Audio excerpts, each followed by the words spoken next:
Today's scriptures show people expressing lament and fear over just how tiny they are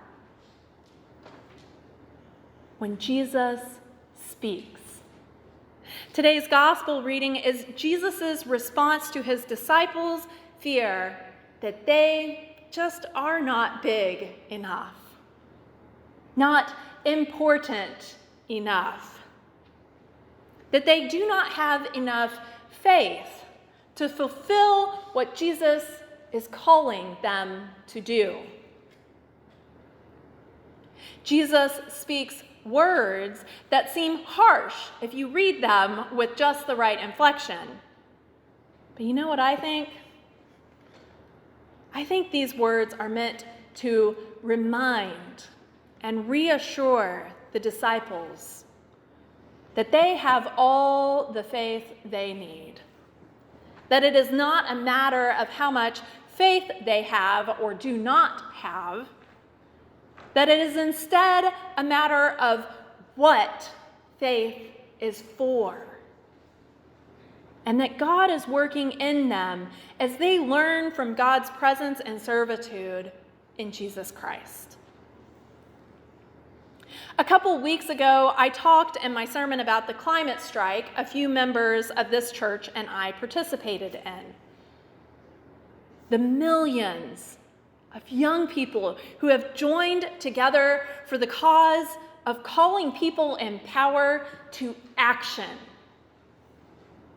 because they are tired of being told that they are not old enough, that they are not powerful enough to affect policy changes that will stop the destruction of our world.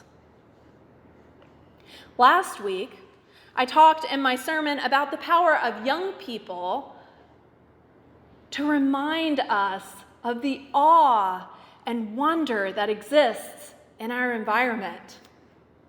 How many of you remembered the invitation I issued and took a moment to appreciate some of those little things in our world this past week? I see a few heads nodding. I see some hands.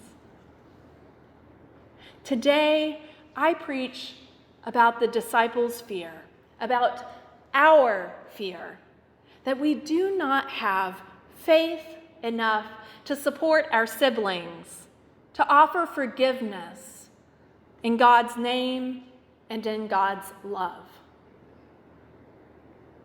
It is no mistake that these 3 sermons are happening back to back to back, but I honestly did not plan this.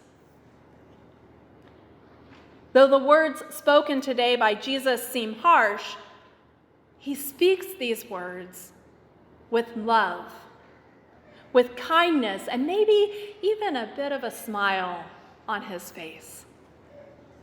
He changes the question from how much faith is enough to what is faith for? What is faith for? He shares a story that tells them, you already have all the faith you need. Now you need to fulfill its purpose. Live that faith.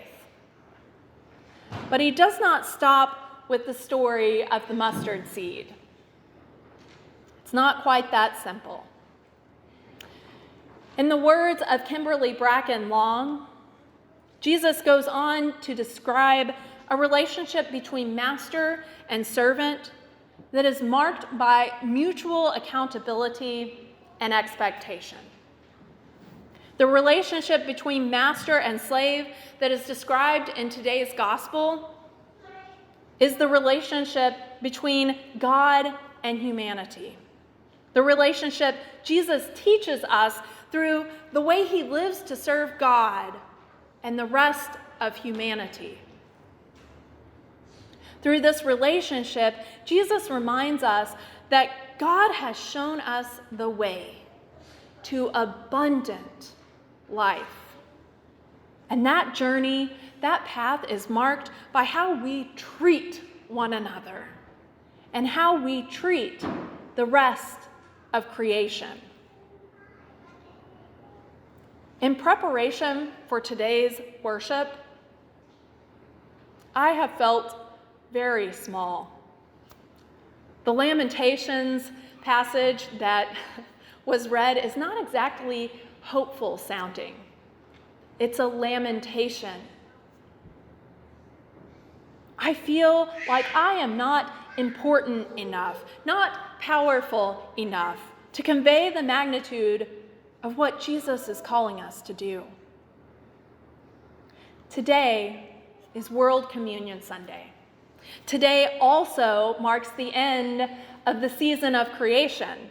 Today also marks the day we dedicate the special offering for peace and global witness. Let's throw a little more icing on that, and this is the second Sunday in our stewardship season. Woo! That's a lot. That's a whole lot. I'm feeling really small. But I know, I trust that all of these different elements of worship coming together today is not an accident. I did not plan this. I could not have planned this. All of these different elements of our worship service are related. They are all ways in which we are invited to live into that relationship or that mutual accountability and expectation as we seek to follow Jesus' example in living abundant life that has been gifted to us. I invite you to go and listen to the past 2 weeks' sermons if you have a moment or a few, and maybe re-listen to this one once it's posted.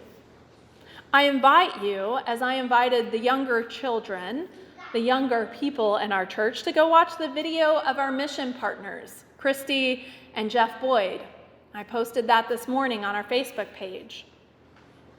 I invite you all y'all, to pray and to consider how you might shine God's light and God's love as God's faithful servant who has just enough faith to find healthy ways to live in harmony with our fellow siblings of this world, both human and beyond. Amen.